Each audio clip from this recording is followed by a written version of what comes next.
ویدیو میخوایم بهتون یاد بدیم که یه شواده بازی خیلی خفن با گوشی که همیشه همراهتون هست این کار انجام بدید. فقط گوشی باید آیفون باشه یا ماشین حساب شبیه ساز آیفون باشه. پس لایکو بزن بریم سراغ آموزش. خب اول موبایل رو برمی‌دارید و اول اجرا میکنم بعد براتون توضیح میدم. عددی دلخواه میزنم اوکی و اینا رو دونه دونه میندازم توی لیوان و وقتی که من این لیوان رو بخوام دوباره بندازم همه شیشه ظاهر میشه. خب اگه خوشتون اومد لایک کنید و دنبال کنید که آموزش‌های بیشتر رو ببینید و برین آموزش رو بدون بدم. خب برای این کار که گفتم باید گوشیتون آیفون باشه یا تنظیمات مدل آیفون باشه، ماشین حسابش مدل آیفون باشه.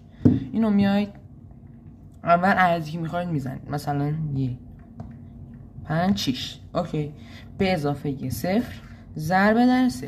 خب اینو حالا آماده است گوشی ما. خب ما اگه گوشی خاموشم کنیم حتی بعدش اینو روشن کنیم این که باز میشه، بازم این قابلیت رو داره دیگه. اوکی حالا میام اینجا اون عدد جلوی تماشاچی میزنیم، میگیم 1 2 3 4 5 6. حالا بچه آیفون خودش یه قابلیت داره که وقتی دستمون رو میکشیم عددا پاک میشه. اینو ما اعدای این کارو در میاریم که انگار داریم اعدا رو غیبش میکنیم. اوکی وقتی غیب کردیم این لیوان رو برش میداریم و وقتی که میخوایم بریزیم اینجا کلید مساوی رو میزنیم و همه این اعدا برمیگرده. به همین سادگی. اگه خوشتون اومد لایک کنید.